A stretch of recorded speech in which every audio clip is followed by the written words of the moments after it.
എടാ അമ്പുചാച്ചാ ഹിമാറെ കൊല വെട്ടിരണ്ട് ഓരോന്നോരോന്നിട്ട് അല്ലെങ്കിലേ നഷ്ടക്കച്ചവടത്തിലാ. ഉണങ്ങിയ ഓലയും മടലൊക്കെ ഞാൻ എടുത്തോട്ടെ മുതലാളി. നിനക്കല്ലാണ്ട് പിന്നെ ആർക്ക് കൊടുക്കാന്? ഓലയും കൊതുമ്പും മട്ടലും എല്ലാം എടുത്തോണ്ടിരിക്കോ. നീ ഇങ്ങോട്ട് വാ. നീ ഇതേറ്റ് വീട്ടിലെത്തുമ്പോ അമ്മനോടൊന്ന് പറഞ്ഞേക്കണം അയമുട്ടിക്ക് പിന്നാമ്പുറത്തൂടെ വരുന്നുണ്ടെന്ന് കേട്ടോ. ആ അടുത്ത് പോ ചെല്. എടാ അമ്പുചാച്ചാ ഇന്നാരും ചോദിച്ചാ ഞാൻ കുഞ്ഞിരാമനായ തൊടിയിൽ നിന്ന് വന്നേക്കണം കേട്ടോ.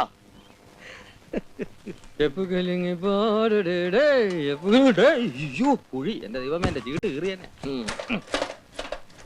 തേങ്ങ തേങ്ങ കൊച്ചേ, ആ തേങ്ങാക്കോയ പോയോ? അയമുട്ടിക്കോയ പോയോന്ന് കണ്ടിട്ടൊരു അത്യാവശ്യ കാര്യം ഉണ്ടായിരുന്നു. അമ്മച്ചിക്ക് സുഖം തന്നെയല്ലേ? മുതലാളി കുഞ്ഞിരാമൻ നായരുടെ പറമ്പിൽ തേങ്ങ പറിക്കാൻ പോയി. എന്റെ ദൈവമേ, ഒരു അത്യാവശ്യ കാര്യം വരുമ്പോ ഇയാളെ കാണുക, അല്ലെങ്കിൽ കാക്ക പോലെ പറന്ന് കിടക്കും. ദേ ഇതും കൂടെ എടുത്തോ, തേങ്ങയ്ക്ക് ഇപ്പൊ ഭയങ്കര വിലയാ കൊച്ചേ. അയമുട്ടിക്ക് എങ്ങോട്ടാ?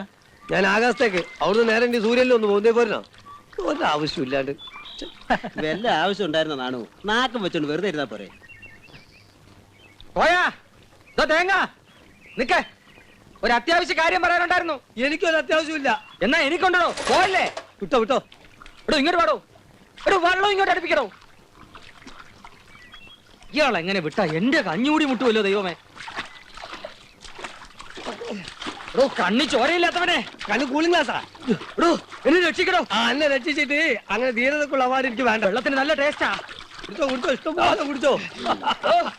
എടോ ഒരു അത്യാവശ്യ കാര്യം ഉണ്ടാലും നമുക്ക് പെണ്ണ് ആലോചിച്ച് വരാന്ന് വിചാരിക്കും. രക്ഷിക്കണോ എന്നെ.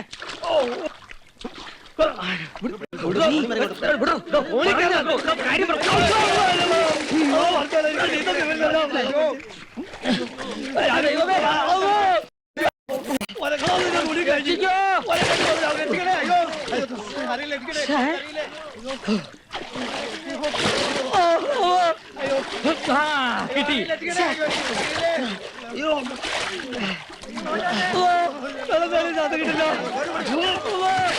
കിട്ടില്ല. ഓടിവായോ, രക്ഷിക്കോ. പോടെ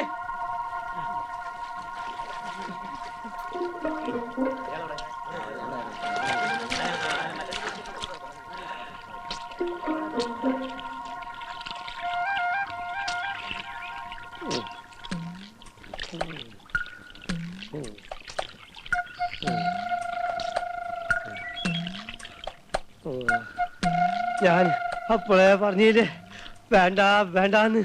ഞാൻ പറഞ്ഞ ശരിയായില്ലേ? വെള്ളത്തിന് നല്ല ടേസ്റ്റ് അല്ലേ? ഒരു വീട് താങ്ങി അതൊരു വീട് ശരിയായി സാർ. അയ്യേ വാളിൽ കുറ്റിട്ടോണ്ട് വേണ്ടേ സാർ? ബെല്ലടിച്ചിട്ടുണ്ട് അകത്ത് വരാൻ. ബെല്ല് കൊണ്ടുവന്നില്ല. അതൊക്കെ പിടിച്ചു പോക്ക്. ഊരെ തിരിഞ്ഞെന്നാണ് തോന്നുന്നത്. ഒരലവലാതിക്ക് വേണ്ടി വീട് തപ്പി സാറോ അലവലാതിയുടെ കയ്യിൽ നിന്ന് അടി കൊള്ളുകയും ചെയ്തു. അടി എനിക്കും വീട് സാറിന്. പക്ഷെ എല്ലാം ശരിയായിട്ടുണ്ട്. നാളെ രാവിലെ തന്നെ പുറപ്പെടണം. എനിക്ക് 2 ഡൈവേഴ്സ് കേസ് ഉള്ളതുകൊണ്ട് സാറിനോടൊപ്പം വരാൻ പറ്റിയില്ല. സാറിനെ കൊണ്ടുപോകാൻ ഒരു പാല് വണ്ടി വരും. പാലും വണ്ടി? അതെ, പിന്നെ മിൽക്ക് വണ്ടി. സാർ രാവിലെ വെള്ളം മാത്രമേ കുടിച്ചുള്ളൂ, അതും ആറ്റിലെ അഴുക്ക് വെള്ളം. 10 ഉലുവ. കോട്ടും സൂട്ടും വിട്ട് 10 പൈസ ഇല്ലാതെ എന്തിനാ ഇവനൊക്കെ വൃത്തിയായിട്ട ലോഡ്ജിൽ താമസിക്കുന്നത്? നക്കി നായ. ആരടാ നക്കി? നിന്റെ തന്തയാണ്.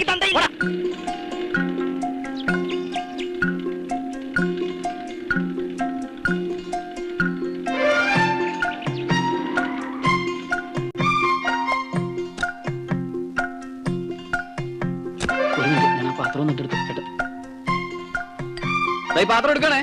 ആ അയ്യോ, സാറിന് ബുദ്ധിമുട്ടാവുന്നുണ്ടെങ്കിൽ നമുക്ക് ഈ പാത്രം എടുത്ത് ഇങ്ങോട്ട് വെച്ച് ആ പാത്രം ഇങ്ങോട്ട് മാറ്റി ചെറിയ പാത്രം സാറിന്റെ മടിയിലൊക്കെ വെച്ച് ഈ പെട്ടി എടുത്ത് സാറിന്റെ തലയിൽ വെച്ച് സാറിനോട് സുഖമായിട്ടിരിക്കാം. അതെ, നമ്മളെങ്ങോട്ടാ? ഞാൻ ആ കവല ഇറങ്ങിക്കോളാം. എന്നാ കയറി ഓടിച്ചോ. അയ്യോ ചേട്ടാ, എനിക്ക് ഓടിക്കാൻ അറിയില്ല. അയ്യോ ചേട്ടന് പിന്നെ എന്തോ അറിയാം.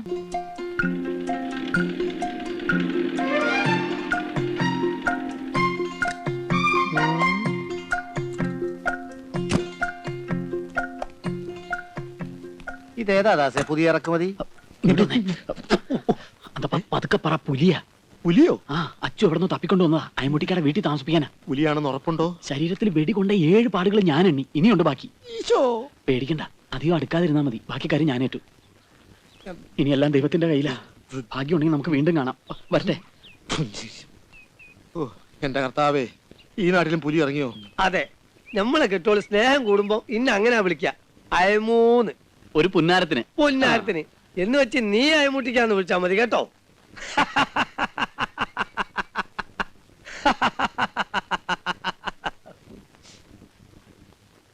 ചോദിക്കട്ടെ, എന്തോ മൂപ്പരെ കണ്ണും മോറും കണ്ടിട്ട് എനിക്കൊരു പിടുത്തം കിട്ടുന്നില്ല. എന്ത് പിടുത്തം കിട്ടുന്നില്ല? ഒരു വിശ്വാസം വരില്ലാന്ന്. അങ്ങനൊന്നും ഇല്ലെന്നേ, ആള് നല്ല പുള്ളിയാ. അല്ല ജയിൽ പുള്ളിയോ? ജയിൽ പുള്ളി ഒന്നും അല്ല, നല്ല മനുഷ്യനാന്ന് പറഞ്ഞതാ. ഞമ്മളെ പോലെ. അതെ അതെ. അയമുട്ടിക്ക സാറിനെ കുറിച്ച് പറയായിരുന്നു, അങ്ങ് ഇഷ്ടമായിന്ന്. അയമുട്ടിക്ക നല്ല മനുഷ്യനാ, നല്ല ഉണക്കക്കൊപ്ര പോലത്തെ മുഖ അല്ല മനസ്സാ. മതിയടേ മോസ്തുതി. എവിടെ ഇപ്പൊ അഹന അച്ചു? വരുന്നടോ.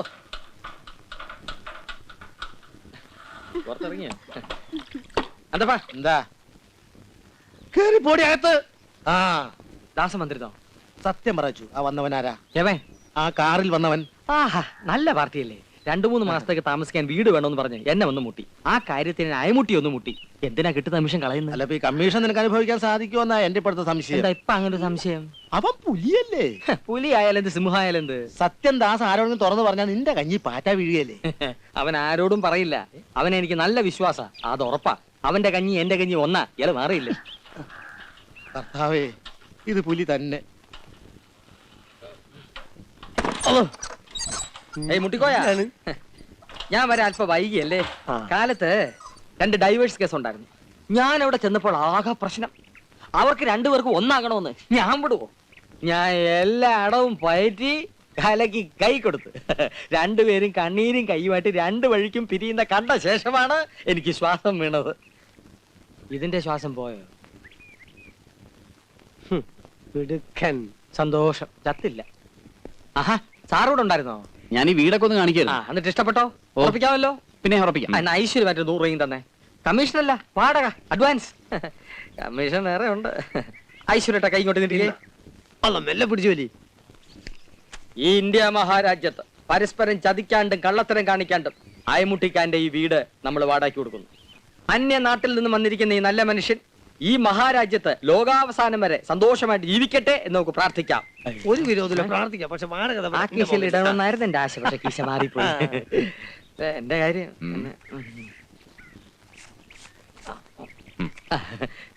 2 രൂപയെ.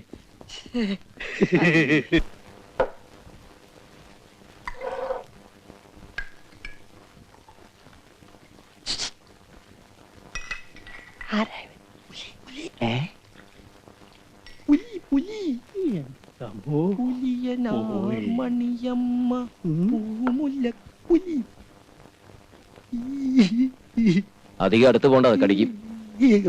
ഒന്നും പറയാറായിട്ടില്ല. ചേരുംപടികൾ ചേർത്തുകൊണ്ടിരിക്കുകയാണ്. ഇതാ മുന്നോട്ട് നടന്നു തുടങ്ങി, അടുത്തെത്തിക്കഴിഞ്ഞു. ഇവിടെ ഇപ്പോൾ എന്തും സംഭവിക്കാം.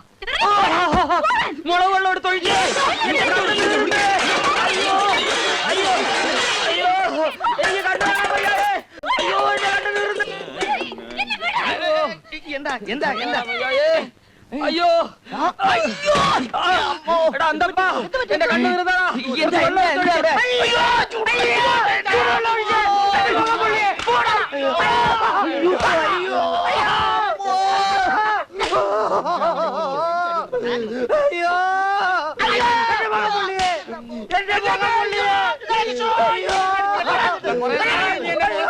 സൈക്കിൾ ട്യൂബിലെ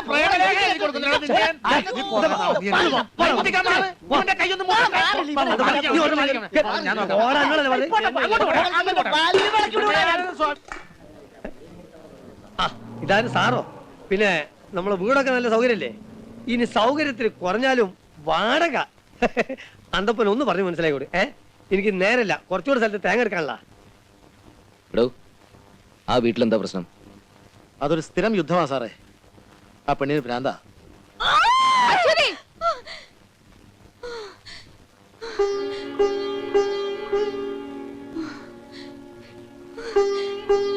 വേണ്ട, കൊല്ലും ഞാൻ എല്ലാത്തിനെയും. ഇനി ഇവിടെ ഒരുത്തനെയും കൊണ്ടുവരരുത്.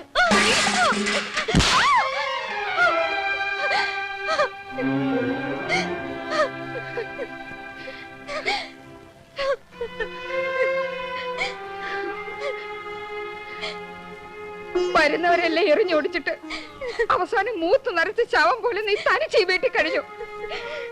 അതൊന്നും കാണാൻ ഞാൻ ഉണ്ടാവില്ല. വരാൻ പോവല്ലേ നിന്റെ ദേവേന്ദ്രൻ? 11ാമത്തെ വയസ്സില് കുടുംബത്തെ കുത്തുവിളക്കിന്റെ കൈപ്പിടിയും കട്ടുവിട്ടിട്ട് സ്വന്തയുടെ തല്ലും വാങ്ങി നാട് വിട്ട് ഓടി.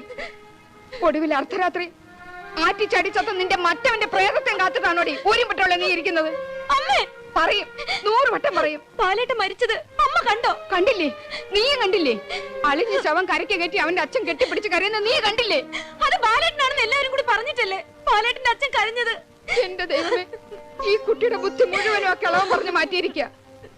സ്വന്തം മകനാ തന്തയ്ക്ക് ചത്തില്ലായിരിക്കും, പക്ഷെ എനിക്കവൻ ചത്തു. മനസ്സിലായില്ലേ? എനിക്കവൻ ചത്തു എന്ന്.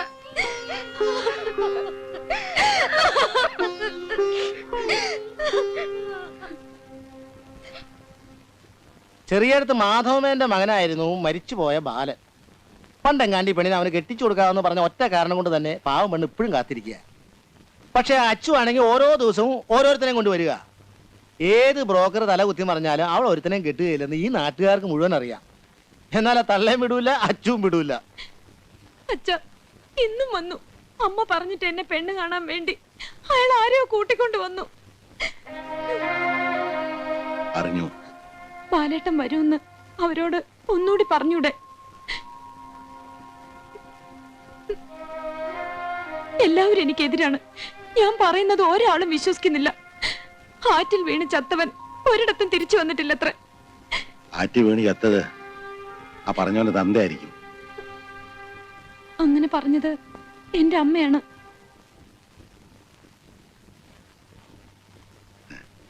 അത് അമ്മ എന്നോടുള്ള ദേഷ്യം കൊണ്ട് പറഞ്ഞതാ. ഞാൻ മാത്രമല്ല, അവള് എന്റെ മോനെ നിനക്ക് തന്നതാ. ബാലൻ മരിച്ചിട്ടില്ല.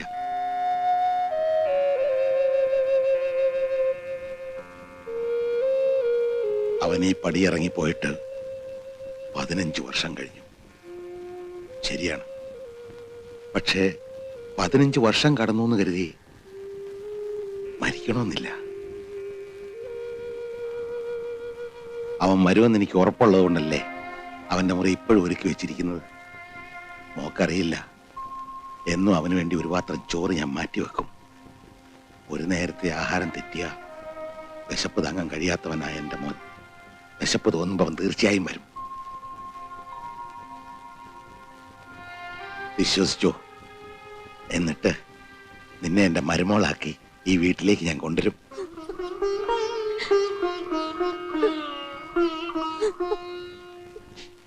ഈ വീടിനെന്തോ ശാപം കിട്ടിയിരിക്കാന്നാ തോന്നണേ. അല്ലെങ്കിൽ പിന്നെ ഇങ്ങനെയുണ്ടോ ഒരു വിധി? ദാസം പറഞ്ഞ ഏട്ടന്റെ ഈ പിടിവാശി മാറും. ഞാൻ പറയാഞ്ഞിട്ടല്ല, ഈ പ്രായമുള്ളവരോടൊക്കെ പറയാൻ ഒരു മടിയുണ്ടാവും, അതെനിക്കറിയാം. എത്ര നല്ല കുടുംബത്തിൽ നിന്നാ വന്നു പോണെന്നറിയോ? ഇവള് കാരണം ആരുടെ മുഖത്ത് നോക്കാൻ പറ്റില്ലാണ്ടായി. ചിലപ്പോ അങ്ങ് ചത്തുകളഞ്ഞ എന്തെന്നൂടെ തോന്നും. ഏതായാലും ഞാൻ അശ്വതിയോടൊന്ന് സംസാരിച്ചു നോക്കാം. പെൺകുട്ടികളായി ഇങ്ങനെ പിടിവാശി കൊള്ളില്ല. നിങ്ങൾ പറയുന്നത് അനുസരിക്കില്ല. ഞാൻ പറഞ്ഞാലേ. അല്ല, ഒന്നുമില്ല, ഞാനിങ്ങനെ അമ്മയുമായിട്ട് അശ്വതിയുടെ കല്യാണക്കാര്യത്തെ കുറിച്ച് പറയുമായിരുന്നു. അതെ അതെ, ഞാനും കേട്ടു. എല്ലാവരും ഇങ്ങനെ പറയുമ്പോ ഞാനും അങ്ങ് തീരുമാനിച്ചു. ഇനി ഞാൻ കല്യാണമേ കഴിക്കുന്നില്ലെന്ന്. അല്ല, എപ്പോ നോക്കിയാലും അങ്ങനെ പറഞ്ഞാ- കല്യാണക്കാര്യം. എന്താ നീ പറഞ്ഞത്?